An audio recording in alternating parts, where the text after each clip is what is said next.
दिवा शहरातील मतदार याद्यांमधील 17,000हून अधिक दुबार नावं तातडीने वगळावीत. शिवसेना आणि मनसे पक्षांची निवडणूक जिल्हाधिकाऱ्यांकडे मागणी. कल्याण ग्रामीण विधानसभा क्षेत्रातील दिवा शहर परिसरातील मतदार याद्यांमध्ये मोठ्या प्रमाणावर दुबार नावं नोंदवल्याचे धक्कादायक वास्तव समोर आलं असून या संदर्भात दिवा शहरातील शिवसेना उद्धव बाळासाहेब ठाकरे पक्ष, महाराष्ट्र नवनिर्माण सेना या पक्षांच्या वतीने संयुक्तपणे निवेदन देत तातडीने कारवाईची मागणी करण्यात आली. पक्षाकडून देण्यात आलेल्या माहितीप्रमाणे वॉर्ड क्रमांक 27 आणि 28 यामध्ये केलेल्या प्राथमिक तपासणीत एकूण 17,258 इतकी दुबार नावं आढळली आहेत. ही बाब निवडणुकीची पारदर्शकता धोक्यात आणणारी असून मतदार यादीतील विश्वासार्हतेवर प्रश्नचिन्ह निर्माण करणार असल्याचं निवेदनात नमूद करण्यात आले.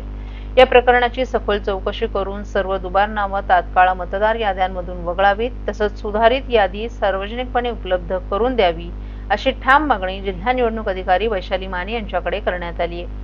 तसंच भविष्यात होणाऱ्या पुनरावलोकन प्रक्रियेत अशा प्रकारच्या नोंदी पुन्हा होऊ नयेत यासाठी स्थानिक अधिकाऱ्यांना स्पष्ट आणि काटेकोर मार्गदर्शक सूचना देण्यात याव्यात अशी मागणी पक्षाकडून करण्यात आली आहे.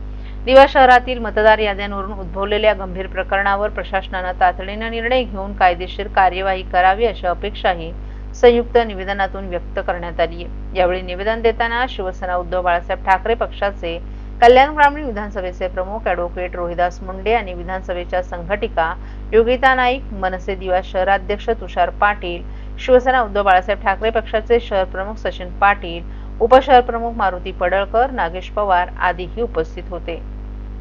या दुबार नावांचे जे आक्रमण झालेले पाहायला मिळत आहे. काही दिवसांपूर्वी तुम्ही राऊतांची भेट घेतली होती, त्यांना देखील दिव्यातील दुबार नावं सांगितली होती. आता निवडणूक आयोग जे आहेत जिल्ह्याचे त्यांना भेटलेले आहात, काय त्यांच्याकडून आश्वासन देण्यात आलेलं आहे? बघा, दुबार नावं ही निवडणुकीसाठी एकदम घातकच आहेत. आज जी बोगस नावं टाकली जातात, दुबार नावं येतात, यात प्रामाणिक जो कार्यकर्ता आता स्थानिक स्वराज्य संस्थेच्या निवडणूक आहेत आणि जो कार्यकर्ता प्रामाणिक आपल्या वॉर्डात काम करत असतो, लोकांच्या भेटीगाठी घेत असतो, त्यांची कामं करत असतो, पण हे जे सत्ताधारी आहे, हे जे दुबार नावं, खोटी नावं जी मतदार यादीत टाकतात आणि त्या बोगसच्या जीवावरती निवडून येतात, त्यामुळे प्रत्येक वॉर्डात विकास होत नाही, फक्त भ्रष्टाचारच होतो. आमच्या नेत्यांनी आता निवडणूक आयोगाची पण भेट घेतली होती, त्यांनाही या संदर्भात सांगितलं होतं की स्वतः आमचे नेते संजय राऊत साहेब यांना दिव्यातील वॉर्ड क्रमांक 27 आणि 28 या 2 वॉर्डात 17,258 ही दुबार नाव आहेत. त्याची पूर्ण यादीच साहेबांना दाखवली होती. त्यानंतर साहेबांनी प्रेस कॉन्फरन्समध्ये स्वतः त्यांनी सांगितलं होतं की दिव्यात एवढी एका दिवा शहरात जर एवढी नावं आहेत तर पूर्ण महाराष्ट्रात किती असेल.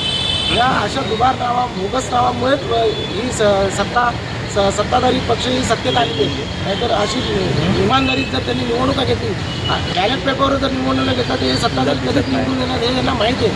म्हणून हे EVM घोटाळा नाही तर असे बोगस नावं टाकूनच निवडून येतात. त्यामुळे आज आम्ही दिवा विभागातून आमचे मनसेचे शहर अध्यक्ष तुषार पाटील आहेत, आमचे शहर प्रमुख सचिन पाटील आहेत, आमची योगिता नाईक आहेत, आमचे मारुती पडळकर आहेत. आम्ही शिष्टमंडळ घेऊन आज निवडणूक अधिकारी वैशाली माने या मॅडम यांची भेट घेतलेली आहे आणि त्यांना हे निवेदन दिलेलं आहे आणि 17,258 नावांची पूर्ण यादीत त्यांना सपोर्ट केलेली आहे आणि त्यांनी आश्वासन दिलं आहे की याची आम्ही सखोल चौकशी करू आणि ही जी दुबार नावं आहेत ही आम्ही उडवून देऊ. स्थानिक स्वराज्य संस्था निवडणूक काही दिवसांवरती येऊन ठरलेली आहे. जर ही नावं काढली नाहीत तर तुमचा पुढचा पवित्रा काय? नाही, नक्कीच जर ही नावं आम्ही काढली नाही तर आम्ही न्यायालयात आम्ही दाद मागणार. कारण शेवटी एक न्यायालयात असं आहे की तिथे आम्हाला आशा आहे की कुठेतरी आम्हाला न्यायाचं किरणच तिथे भेटेल. नाहीतर आम्ही इकडे किती आंदोलनं केली किंवा किती मागण्या केल्या तरी सत्ताधारी हे केराच्या टोपल्यात दाखवतात. त्याच्यामुळे जर नाही काही झालं तर आम्ही शेवटी न्यायालयात दाद मागणार. ओके.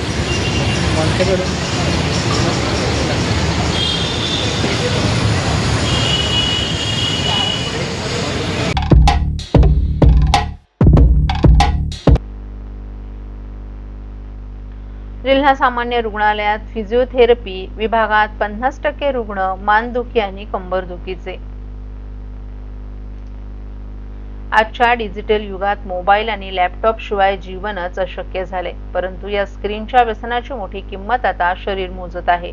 जिल्हा सामान्य रुग्णालयाच्या फिजिओथेरपी विभागात येणाऱ्या तब्बल 50% रुग्णांना मानदुखी आणि कंबरदुखीचा त्रास असल्याचं निदर्शनास आले.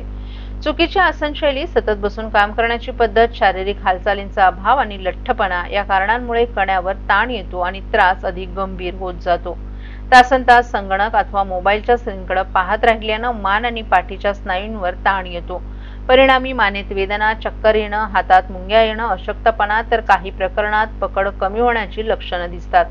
कंबरदुखीच्या रुग्णांमध्ये कंबरेतील वेदना, पायात जळजळ, बधिरता आणि पायातील अशक्तपणा अशा आढळतात. या तक्रारींवर रुग्णालयातील फिजिओथेरपी विभागात जिल्हा शल्यचिकित्सक डॉक्टर कैलास पवार, अतिरिक्त जिल्हा शल्यचिकित्सक डॉक्टर धीरज महांगडे यांच्या मार्गदर्शनाखाली आधुनिक उपचार पद्धतीने उपचार केले जातात. विभागात दररोज साधारणतः 50 रुग्ण उपचारासाठी येत असून यापैकी अर्ध्याहून अधिक मान आणि कंबर दुखीचे असतात. तीव्र वेदनेच्या अवस्थेत रुग्णांना योग्य विश्रांती देऊन गरम, थंड शेक, चुंबकीय विद्युत, ध्वनिलहरी, लेझर आणि मणक्यांना ताण देणारे उपचार दिले जात आहेत. त्यामुळे वेदना कमी होतात आणि हालचाल सुधारते.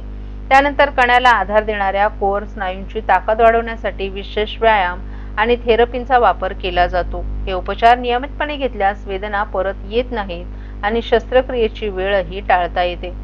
आरोग्यदायी मणक्यासाठी संतुलित आहार, कॅल्शियम, व्हिटॅमिन बी आणि डी युक्त अन्न, दररोजचा हलका व्यायाम, थोडा वेळ सूर्यप्रकाशात बसणं, योग्य खुर्च्यांचा वापर, स्क्रीन नजरेच्या समांतर ठेवणं आणि वजन उचलताना गुडघे वाकवणं हे सोपे परंतु प्रभावी नियम पाळणं अत्यंत गरजेचं आहे.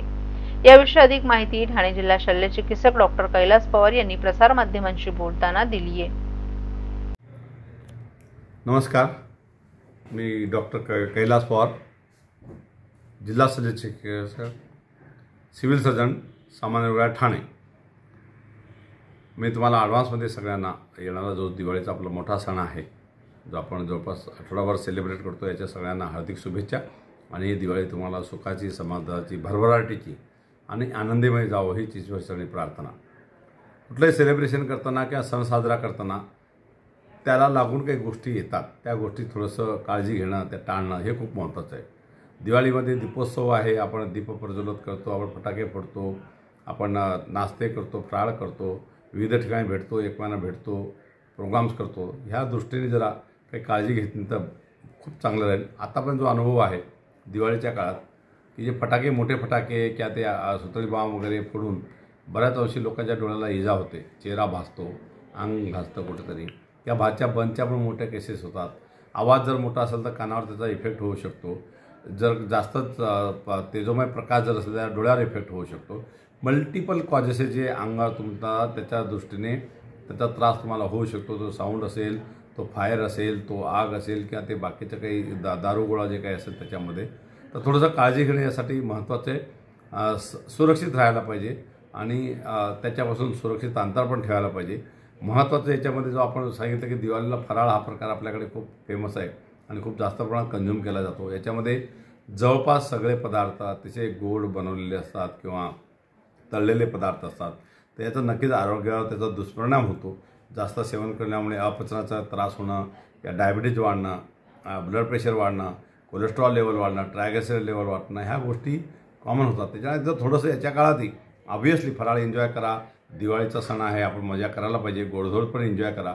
पण ज्या बॅलन्स पद्धतीने तुम्ही जर कराल तर नक्कीच ही दिवाळी आपण त्याला शब्द नशा, त्याला गोड दिवाळी आणि चांगली दिवाळी म्हणून सेलिब्रेट करू, हे नक्कीच. परंतु जे मी काही विषय सांगतो ते काळजी घ्यायला पाहिजे. एकमेकांना भेटतो, भाऊबीजचा सण आहे, थोडंसं काळजी घेणे महत्त्वाचे आहेत. काही आजार पण याच्यात लागू शकतात. त्या दृष्टीने संसर्गजन्य आजाराची काळजी घेणं गरजेचं आहे. आणि आपण हेल्दी राहू, आपली फॅमिली हेल्दी राहील आणि मस्तपैकी छान राहू आणि छानपैकी असेच रिपीटेड सण साजरे करू. अशी आपण जर कधी आरोग्याची काळजी घेतली तर नक्कीच खूप चांगलं राहील. पुन्हा एकदा सगळ्यांना दिवाळीच्या भरभराट, दिवाळीच्या तुम्हाला मनापासून हार्दिक शुभेच्छा आणि अतिशय चांगल्या पद्धतीने, अतिशय चांगल्या मूडमध्ये, अतिशय एन्जॉयच्या मूडमध्ये ही दिवाळी आपण सेलिब्रेट करूया. धन्यवाद. सर्व नागरिकांना आवाहन करण्यात येत आहे की सध्या डासांमार्फत पसरणाऱ्या डेंग्यू या आजाराचा प्रसार रोखण्यासाठी प्रत्येकाने पुढील प्रमाणे कार्यवाही करावी. डेंग्यू आजार एडिस इजिप्ती हा डास चावल्याने होतो. या डासांची पैदास साचलेल्या किंवा साचवलेल्या स्वच्छ पाण्यामध्ये होते. 8 दिवसांपेक्षा जास्त दिवस पाणी उघडे व साचून राहिल्यास त्यात डास अंडी घालतात. अंड्यांच्या अळ्या तयार होऊन पुढे डास तयार होतात. यासाठी आपल्या घरातील पाणी साठे, उदाहरणार्थ बॅरल्स, पिंपे, टाक्या, हौद, रांजणे इत्यादी दर आठवड्याला रिकामे करून घासून पुसून कोरडे करून पुन्हा भरावे. 1 दिवस कोरडा दिवस म्हणून पाळावा. पाणी साठ्यांना घट्ट झाकणे बसवावीत किंवा जुनी साडी, चादर, धोतर यांनी बांधून झाकून ठेवावीत, म्हणजे डास त्यात जाऊन अंडी घालणार नाहीत. घराच्या गच्चीवर, आजूबाजूला, अंगणात कोठेही पाणी साचू देऊ नये. भंगार सामान उघड्यावर टाकू नये. उदाहरणार्थ टायर्स, प्लास्टिक सामान, कुंड्या, टाकाऊ वस्तू इत्यादी. अशा सामानात पावसाचे पाणी साठून त्यात डेंग्यूच्या डासांची पैदास होते. घरातील कूलर्स, फ्रीजच्या पाठीमागील ट्रे हे देखील वेळोवेळी कोरडे करावेत. लक्षात ठेवा, नुसत्या फवारणीने डास घनता कमी होत नाही, तर त्यासाठी डास पैदास ठिकाणे नष्ट करणे ही आपल्या सर्वांची जबाबदारी आहे. कोणताही ताप अंगावर न काढता जवळच्या शासकीय रुग्णालयात मोफत औषधोपचार घ्या. अशा प्रकारे नागरिकांनी सहकार्य केल्यास डेंग्यूचा प्रसार रोखणे सहज शक्य आहे.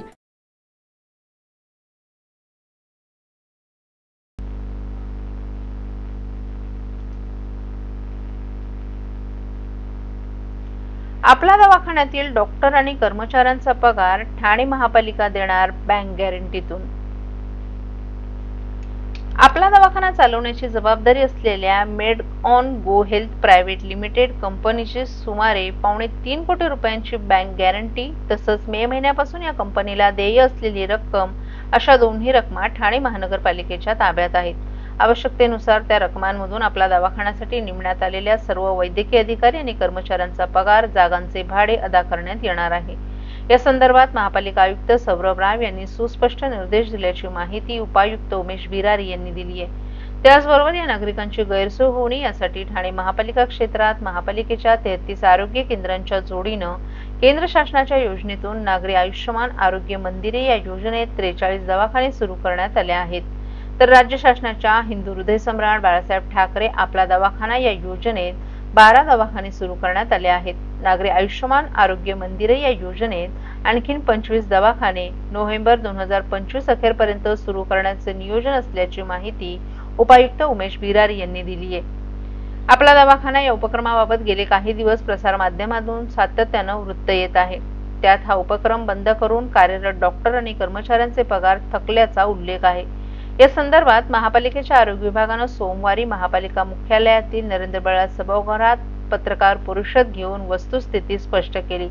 उपायुक्त उमेश बिरारी यांनी या पत्रकार परिषदेत या संपूर्ण उपक्रमाची वस्तुस्थिती विशद केली. त्यावेळी महापालिकेच्या माता व बालसंगोपन अधिकारी डॉक्टर वर्षा ससाणे ही उपस्थित होत्या.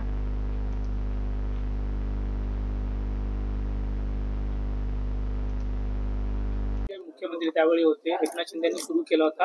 आता जो आहे तो धूलघाट या ठिकाणी पडलेला आहे. नेमकं कशा पद्धतीने कारवाई जी आहे ती कंपनीवर आपल्या माध्यमातून करण्यात येत आहे.